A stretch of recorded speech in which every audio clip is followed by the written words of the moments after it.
L'histoire de cette vieille dame qui est dans sa petite maisonnette. Et en fait, tout est bien, elle a le jardin, elle a tout, mais malheureusement, elle a une colline qui lui cache le soleil.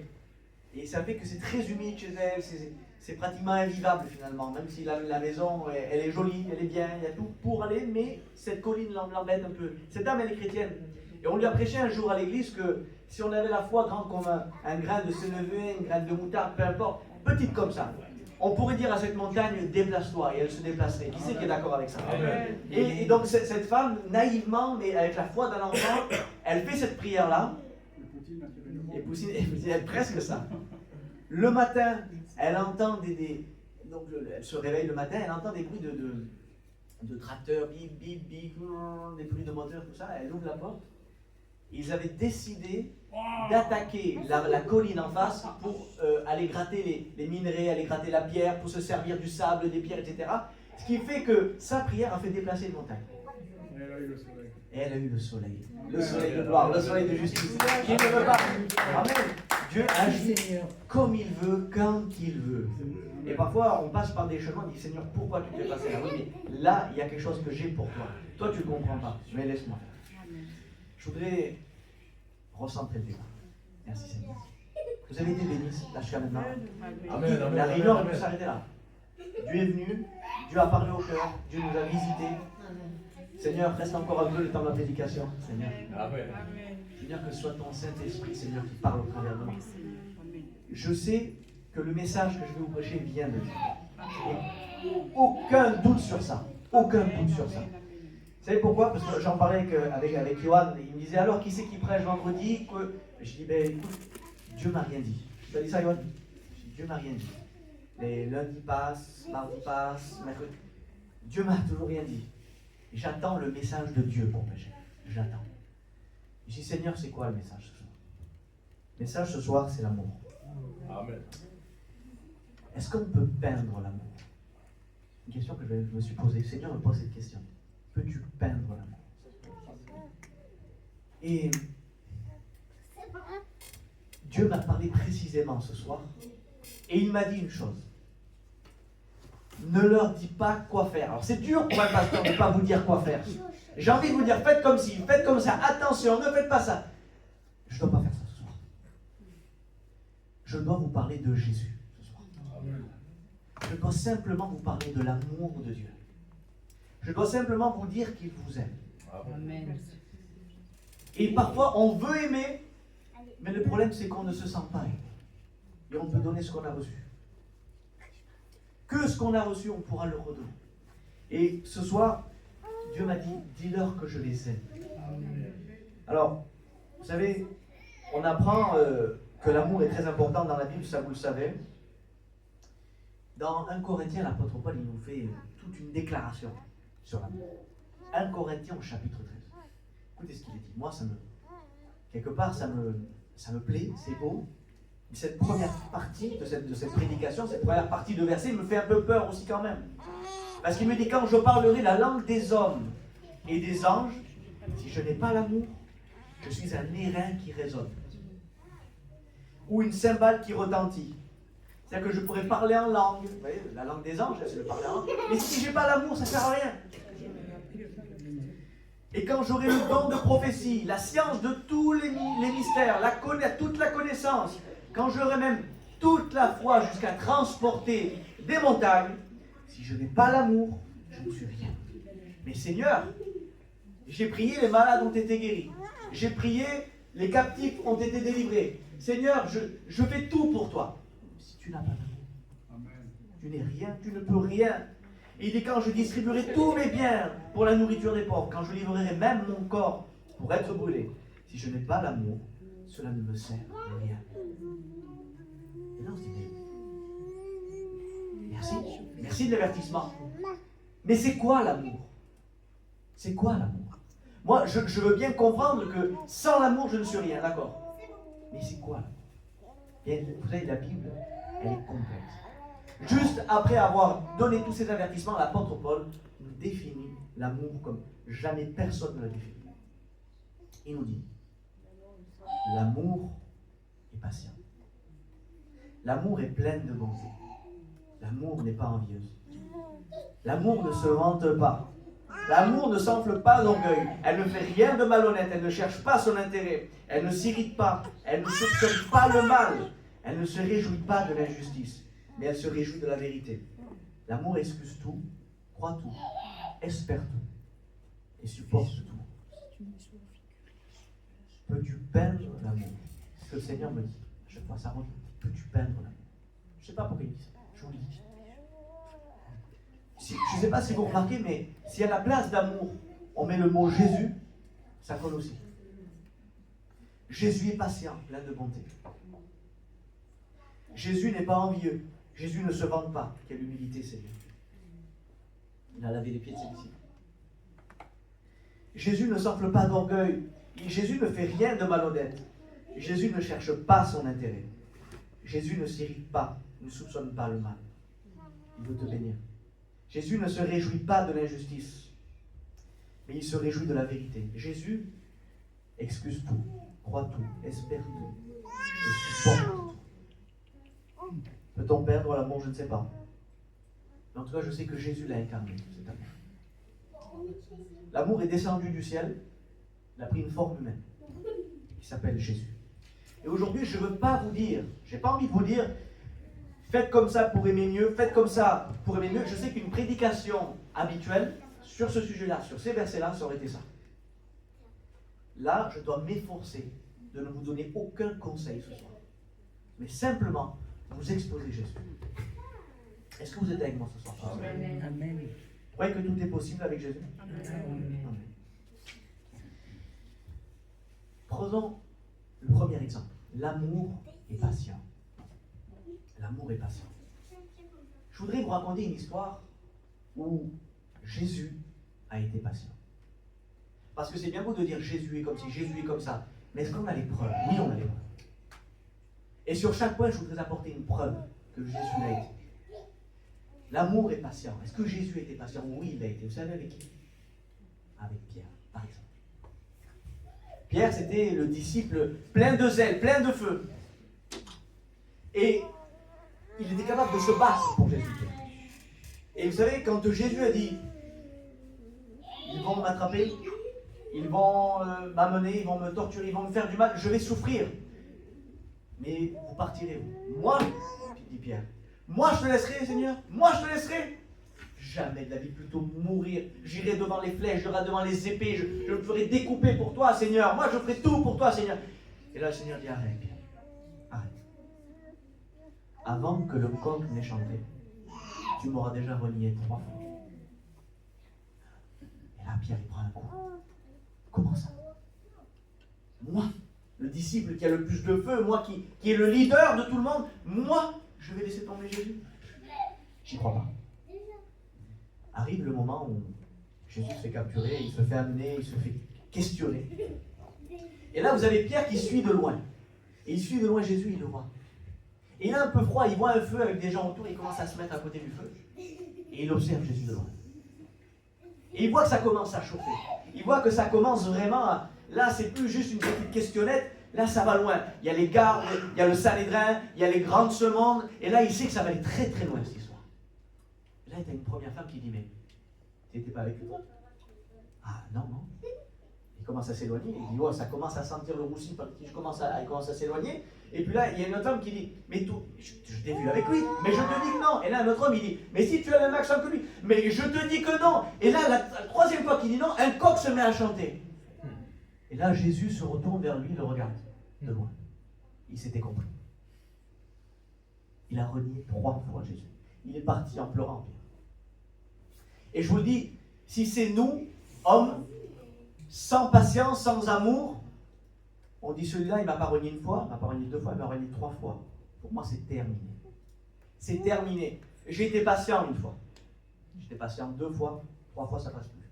Souvent, je le disais, moi, 1 fois, 2 fois, 3 fois, ça passe pas. Est-ce que vous pensez que c'est ce que Jésus a fait? Jésus, c'est l'homme qui dit, quand ton frère pêche 7 fois contre toi dans la même journée, mais que 7 fois il te demande pardon, pardonne. Et il y a des disciples qui ont dit, mais combien de fois on doit pardonner? 7 fois? Non. 77 fois cette fois. Ça fait beaucoup, non, ça, Jean-Paul? Ça fait beaucoup. Ça veut dire à l'infini quelque part, c'est ça, Jean-Paul? Il a pardonné à l'infini. Et quand Jésus nous donne un conseil à nous, ça veut dire que lui-même l'applique. Et donc, qu'est-ce que fait Jésus une fois que tout est passé? Il ressuscite, il va voir Pierre et il se met à sa portée. Et là, il commence à le reprendre avec douceur. Et il dit, Pierre, viens voir, viens voir. Tu m'aimes, Pierre? Il dit, bah oui, oui, Seigneur. Mais tu m'aimes, en vrai, tu m'aimes? Oui. Pierre, vraiment, tu m'aimes? Tu le sais, Seigneur. Et en lui posant 3 fois la question, il le rachète de les 3 fois qu'il a remis. Amen. Il dit alors, paie mes agneaux. Occupe-toi de mon troupeau. Paie mes agneaux. Quelqu'un qui a renié 3 fois Jésus, aujourd'hui, il se retrouve leader de l'église nouvelle primitive. Jésus restaure, Jésus bénit. Maintenant, est-ce qu'on peut jeter la pierre à Pierre? Moi, je vous le dis, je ne peux pas jeter la pierre à Pierre. Il a été patient avec moi, le Seigneur. Et maintenant, je vais te demander à toi, combien de fois le Seigneur a été patient avec toi? L'amour est patient. Jésus est patient. Combien de fois tu l'as renié pour ça, peut-être? Combien de fois tu l'as renié peut-être parce que tu avais honte de lui devant certains amis? Ou peut-être tu l'as renié parce que dans ton travail, il ne fallait pas trop en parler. Et qu'on t'a dit, est-ce que tu connais? Non, moi je ne suis pas chrétien. Combien de fois tu l'as renié par ton comportement? Combien de fois tu l'as renié par un péché répété? Combien de fois? Et tu te dis, c'est fini pour moi. Je te dis, l'amour est patient. Je vais même vous choquer ce soir, excusez-moi. Il aurait fait la même chose pour Judas. Si Judas n'avait pas commis le plus grand de tous les péchés, c'est quoi le plus grand de tous les péchés de Judas? Allez, je vous pose la question. Trahir Jésus? Qui c'est qui me dit des réponses là? Quel est le plus grand péché de Judas? Qui ne s'est pas repenti? Non, il s'est repenti.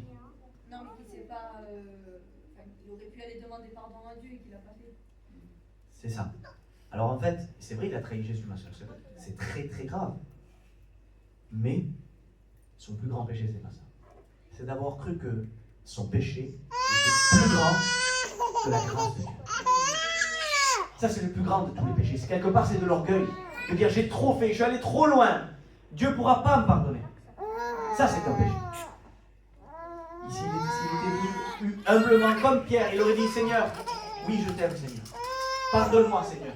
Eh bien, je le crois de tout mon cœur que Jésus l'aimait assez pour l'aimer, pour le pardonner, pour le consoler. Vous croyez ça que l'amour de Dieu est grand? L'amour de Dieu est patient et il te redonnera toujours une chance. Et il t'a toujours donné une chance. Moi, il a été patient avec moi, vous savez quoi? Quand pendant 2 ans, je l'ai rejeté, mais fortement. Toute ma vie, quelque part, on n'a jamais cru chez nous. On était athées, ça, il n'y a pas de problème. Mais à un moment donné, Dieu est venu me visiter dans une réunion. Plus jamais de ma vie, je suis revenu dans une réunion pendant 2 ans. Pendant 2 ans, ça a été très dur pour moi. J'ai toute ma raison rejeté Dieu. Quand un cousin à moi, il voulait mettre un disque de cantique, je prenais le disque et je le jetais par la fenêtre. J'ai dit, ne me parle pas de Dieu.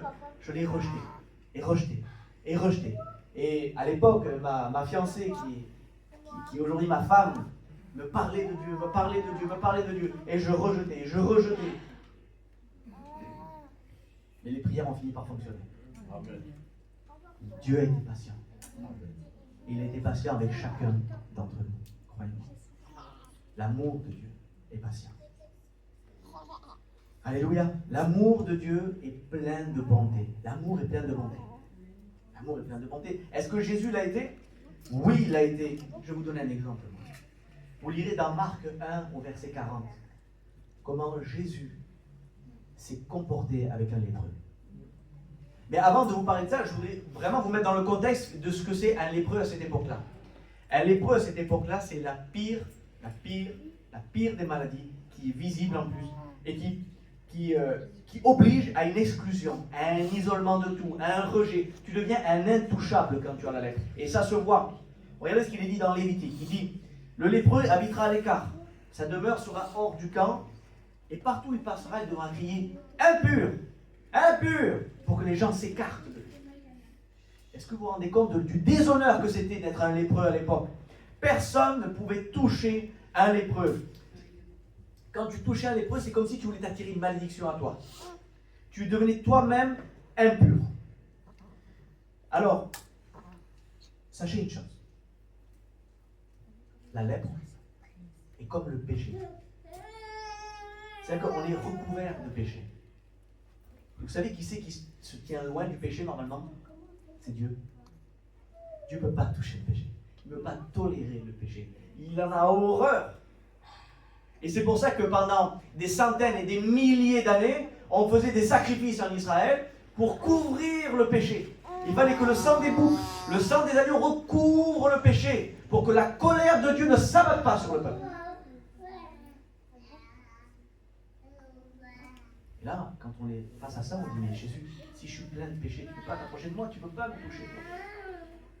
Mais l'amour est plein de moi. Regardez ce qu'il est dit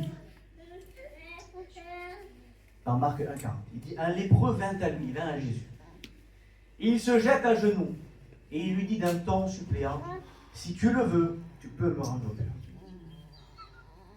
Là, la réaction normale de Jésus, qui est un rabbin de l'époque, vous savez c'est quoi? C'est impur, hors de moi, hors de ma vue, écarte-toi. C'est ça, c'est la loi qui le dit. Jésus n'aurait pas enfreint la loi, hein. Il n'aurait simplement pas touché, il aurait respecté la loi, hors de ma vue. Je ne peux pas te toucher, je ne peux pas te guérir, va-t'en. Et regardez ce que fait Jésus. Jésus, ému de compassion, étendit la main, le toucha et dit, je le veux, sois pur. Aussitôt la lèpre le quitta et il fut purifié. Avant même de le guérir, écoutez bien, Jésus l'a touché. C'est ça qui est intéressant dans ce texte. Il le toucha et après il a été guéri. C'est le témoignage de la bonté et de l'amour de Dieu. Vous savez quoi? Il nous a aimés alors qu'on était encore pécheurs. Il nous a aimés tels que nous étions. Alors en fait, le ciel a touché ce que la terre rejetait. Vous comprenez ça? Et Jésus, c'est ce qu'il a fait avec nous. Et quand il dit, il le toucha, quand il t'a touché à toi, mon frère, quand il t'a touché à toi, ma soeur, il a dit, je ne vois plus ton passé. Je ne vois plus tes erreurs. Je ne vois pas ta lèpre. Je ne vois pas ton péché. Je ne vois pas ce qui te rend vilain dans le monde spirituel. Je ne vois pas tout ça. Moi, je te touche. Je te bénis et je te fais grâce sur ta vie. Et là, il nous lave par son sang. Dieu prouve son amour envers nous en ce que lorsque nous étions encore des pécheurs, Christ est mort pour nous. C'est un amour inconditionnel. Et là, je passe à mon dernier point. L'amour ne cherche pas son propre intérêt. L'amour ne cherche pas son propre intérêt. Je m'efforce encore une fois de ne pas vous donner de conseils. Je vais vous parler de Jésus ce soir. Vous savez quand est-ce que Jésus n'a pas cherché son propre intérêt? Je vous donne un exemple. Un jour, il a appris une très mauvaise nouvelle. Qui connaît Jean-Baptiste ici? Jean-Baptiste était le cousin de Jésus. Mais il faut comprendre une chose, c'est qu'ils avaient une connexion très spéciale. Jésus aimait Jean-Baptiste.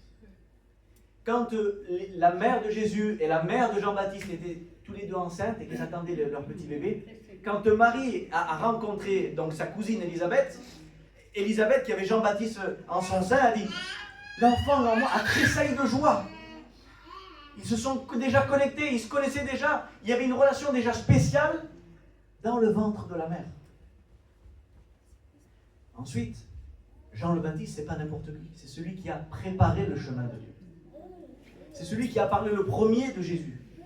C'est l'esprit d'Élie, c'est la voix qui crie dans le désert. Et il a dit repentez-vous, il a préparé, il a débroussaillé le chemin pour que Jésus puisse arriver et que Jésus puisse accomplir son ministère. Et c'est le premier qui a reconnu Jésus quand il dit voici l'agneau de Dieu qui est venu pour ôter le péché du monde.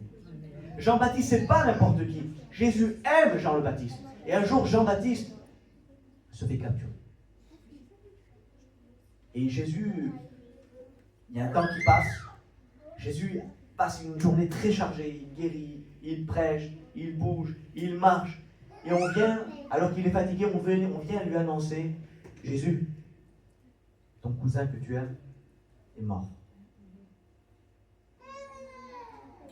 Jésus a été attristé de cette nouvelle. Jésus a été endeuillé de cette nouvelle. Vous savez, c'était quoi en vérité le désir de Jésus? Regardez, je vais vous le dire.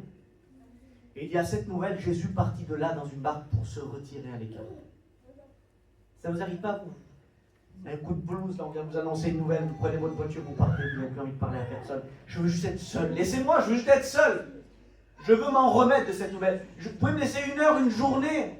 Je veux être seul, je veux m'en remettre, je veux me restaurer, laissez-moi un temps. Regardez ce qu'il est dit. Il voulait se retirer à l'écart dans un lieu désert, la foule l'ayant su, elle sortit des villes et elle le suivit à pied. Et là, quand il sortit de la barque, il vit une grande foule. Et encore une fois, il fut ému de compassion pour elle. Et il est retourné. Et il a guéri tous les malades. Il a guéri tous les lépreux. Il a guéri tous les paralytiques. Il a recommencé, il a recommencé. Et quand ils avaient faim le soir, il a multiplié la nourriture pour tout le monde. Amen. Il n'a pas cherché son propre intérêt.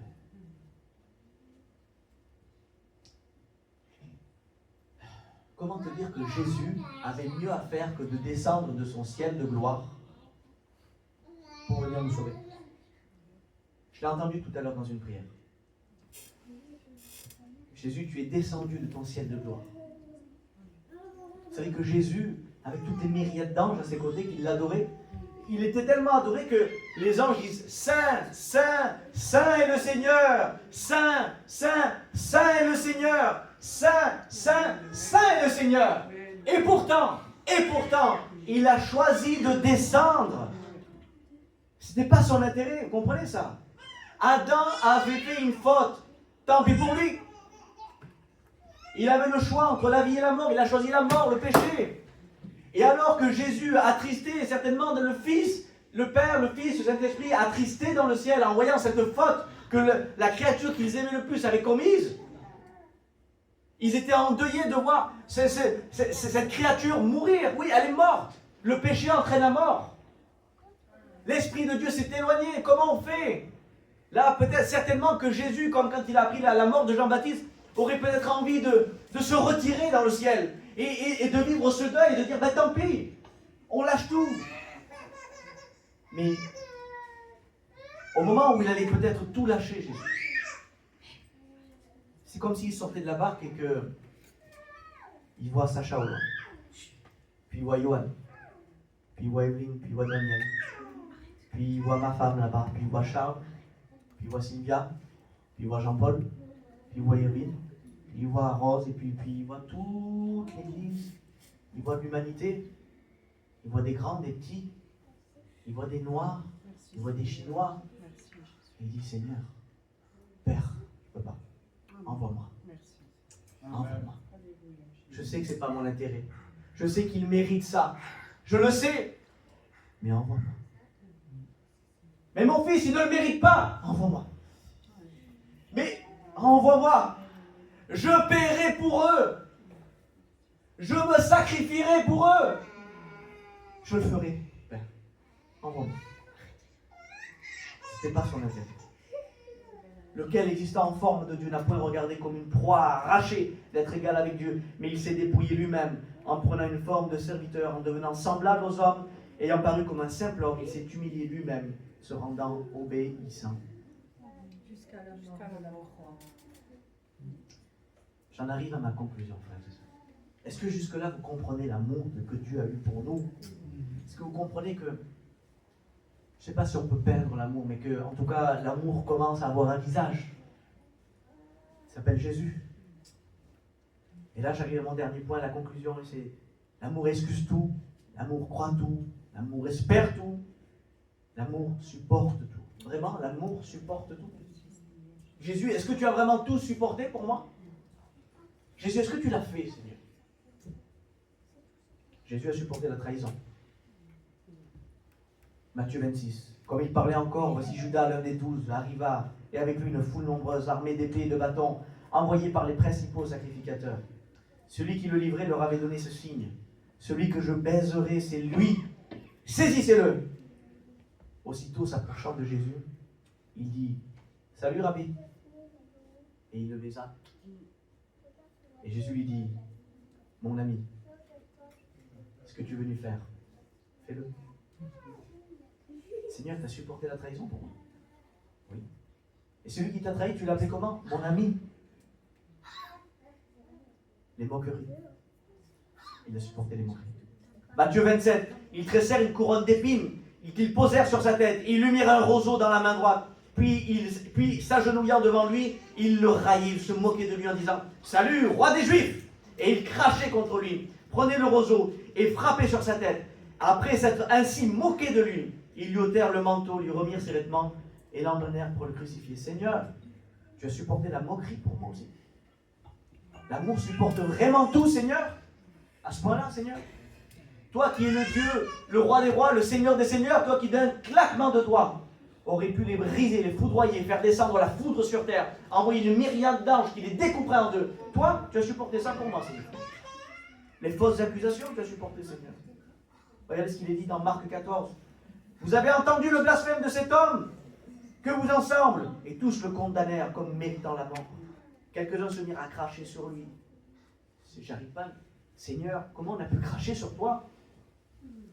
Toi, le Dieu que je prie, jour et nuit, on a craché sur toi, Seigneur. On lui a voilé le visage et on le frappait à coups de poing en lui disant, devine qui t'a frappé. Et les serviteurs le reçurent en lui donnant des soufflets.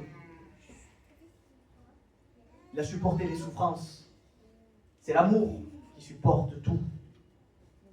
Ésaïe 53, mais il était blessé pour nos péchés, brisé pour nos iniquités. Le châtiment qui nous donne la paix est tombé sur lui, et c'est par ses meurtrissures que nous sommes guéris. Il a été maltraité, opprimé, il n'a point ouvert la bouche, semblable à un agneau qu'on mène à la boucherie, à une brebis muette devant ceux qui l'attendent, il n'a point ouvert la bouche. Il a été enlevé par l'angoisse et le châtiment. Seigneur, tu as souffert pour moi. Tu as supporté la souffrance. Quel amour, Jésus. Toi, tu as prouvé ton amour. Il a supporté encore bien plus. Jean 15, verset 13. Il n'y a pas de plus grand amour que de donner sa vie pour ses amis. Vous savez que vous êtes les amis de Dieu. Il a donné sa vie pour vous, pour moi. Là, c'est la croix. Est-ce qu'on peut aller plus loin que la croix? Est-ce qu'on peut aller plus loin que la mort de dire je donne ma vie pour toi? Ça, mes amis, c'est l'amour de Dieu pour nous. L'amour supporte tout, même la mort. Supporte tout.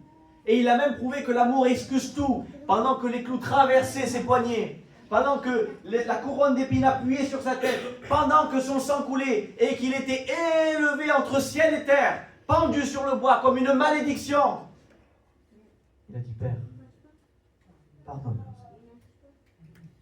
L'amour excuse tout. Et tu sais, le plus beau dans tout ça, c'est que Dieu ne nous a pas aimés quand on était fort, quand on était bon, quand on était parfait.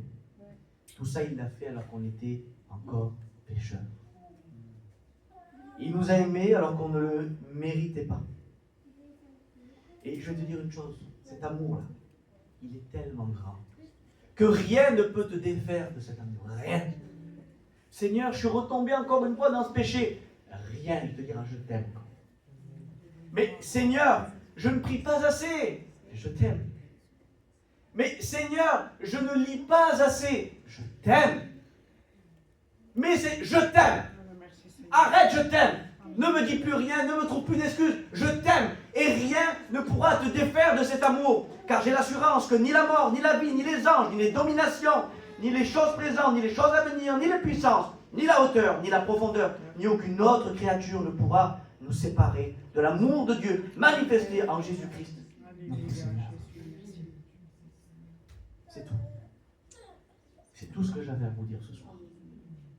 Peux-tu peindre l'amour? Oui, je peux peindre l'amour. L'amour s'appelle Jésus-Christ. L'amour a eu un visage. L'amour a eu un corps.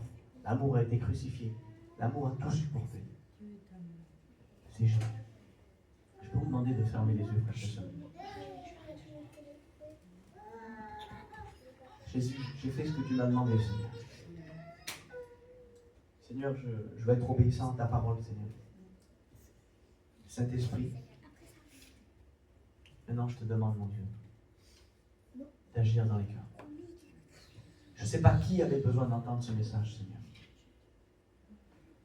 J'espère, Seigneur, l'avoir donné le plus fidèlement possible que ce que tu m'as demandé, Seigneur. Maintenant, peut-être quelqu'un a besoin d'amour, de se sentir aimé. Eh bien maintenant, Seigneur Jésus, ton Saint-Esprit vient le consoler. Il y a peut-être un cœur brisé, Seigneur, que seul l'amour peut reconstruire. Alors maintenant, Seigneur, tu le reconstruis. Amen. Il y a peut-être une vie en ruine. Et à cette personne, tu dis, je suis celui qui bâtit sur des ruines. Il y a peut-être des gens qui se sentent abandonnés par toi, Seigneur. Eh bien, ce soir, Seigneur, tu leur dis que quand même ta mère qui t'a allaité t'abandonnerait. Moi, le Seigneur, je ne t'abandonnerai jamais. Peut-être que quelqu'un se sent trop sale pour s'approcher de toi. Eh bien, comme le lépreux, Seigneur, tu es ému de compassion.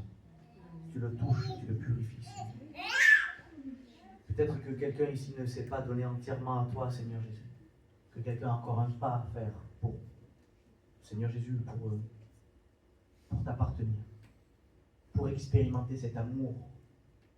Eh bien, Seigneur, ce soir, tu l'invites. Seigneur, tu le dis, c'est la bonté de Dieu qui pousse à la repentance. Que ton amour ce soir pousse à la repentance. Que ton amour que nous avons reçu ce soir, Seigneur Jésus, nous aide à aimer, Seigneur, notre prochain. Amen. Mon Dieu, je ne peux pas aimer si je ne suis pas aimé. Je suis aimé par toi, mon Dieu. Alors je peux aimer. Seigneur, tu as dit, vous êtes mes amis. Oui, c'est ceux qui gardent mon commandement. Et mon commandement, c'est que vous vous aimiez les uns les autres. Seigneur, je reçois ton amour maintenant. Amen. Je reçois ton amour et je veux aimer mon prochain, Seigneur. Seigneur, je veux que tu croisses dans ma vie, que je diminue, Seigneur. Je veux que ton amour grandisse, Seigneur Jésus, jusqu'à écraser, Seigneur, toute partie charnelle de ma vie, tout orgueil, Seigneur, toute tentation, Seigneur, toute peur. Parce que oui, Seigneur, l'amour parfait bannit aussi la crainte. Je crois que ton amour répare maintenant. Je crois que ton amour libère maintenant. Je crois que ton amour, Seigneur Jésus, sera le fondement de cette église, Seigneur Jésus. Je prie pour que, Seigneur, l'amour soit au centre de nos préoccupations. Je prie, Seigneur Jésus, pour que les miracles, les guérisons, les délivrances qui auront lieu, Seigneur, au sein de notre Église, mon Dieu, soient motivés toujours et encore par l'amour. Seigneur, pardonne-moi si j'ai délaissé l'une des brebis que tu m'as confiées, Seigneur. Et donne-moi l'amour nécessaire pour consoler, pour parler, pour écouter, Seigneur. Seigneur, je veux être un berger fidèle, Seigneur, à toi. Amen. Seigneur, je veux être un pasteur selon, Seigneur Jésus, tes voies, selon ton cœur, Seigneur Jésus. Amen. Alors, mon Dieu, donne-moi tout cet amour, donne-moi cette patience, donne-moi, Seigneur, cette bonté, donne-moi à ne jamais chercher mon propre intérêt, Seigneur Jésus. Mon Dieu, efface tout ça de moi, Seigneur Jésus. Seigneur, que seul l'intérêt, Seigneur Jésus, de tes amis, de tes brebis, Seigneur Jésus, passe avant toute chose. Amen. Je sais que tu as parlé au cœur, Jésus. Je sais que maintenant